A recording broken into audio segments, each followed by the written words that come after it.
இட்லி, தோசை, சப்பாத்தி எல்லாத்துக்கும் பர்ஃபெக்டாக மேட்ச் ஆகிற மாதிரி ஒரு சன்னா குருமா எப்படி வைக்கிறதுன்னு பார்த்துடலாம். ஒரு பேனில் கொஞ்சமாக எண்ணெய் ஊற்றிக்கங்க. ஒரு சின்ன சைஸ் பட்டை, ஒரு கிராம்பு, ஒரு அரை ஸ்பூன் சோம்பு எல்லாத்தையும் சேர்த்து நல்லா வதக்கிக்கோங்க. அது கூட 2 கைப்பிடி பெரிய வெங்காயத்தை நீலவாக்கில் கட் பண்ணி சேர்த்திக்கோங்க.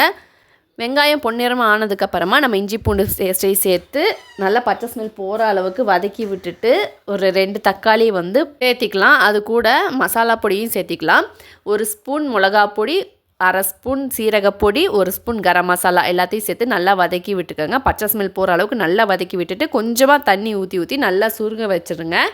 நம்ம போட்டிருக்கிற மசாலா பொடி எல்லாமே தக்காளி வெங்காயத்தோடு நல்லா சேர்த்து மிக்ஸ் ஆகி வர்ற நேரத்தில் நம்ம வேக வச்சு தோல் உரித்து எடுத்து வச்சுருக்கிற உருளைக்கிழங்கு இது கூட சேர்த்து நல்லா மசிச்சு விட்டுக்கோங்க.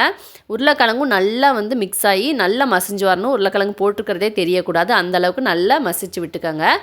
இந்த ஸ்டேஜில் நம்ம வேக வச்சு எடுத்து வச்சுருக்கிற கொண்டைக்கடலை இது கூட சேர்த்துக்கலாம். அதையும் சேர்த்து நல்லா மிக்ஸ் பண்ணி விட்டுருங்க. ஒரு 3 நிமிஷத்துக்கு மட்டும் நல்லா கைவிடாமல் மிக்ஸ் பண்ணி விட்டுட்டு தேவையான அளவு உப்பையும் போட்டு அரைச்சி வச்சுருக்கிற தேங்காய் பேஸ்ட்டு இல்லைனா தேங்காய் பால் எது வேணாலும் ஊற்றிக்கலாம். நான் இன்றைக்கி தேங்காவை நல்லா பேஸ்ட்டாக அரைச்சி இது கூட மிக்ஸ் பண்ணி ஊற்றிக்கிறேன்.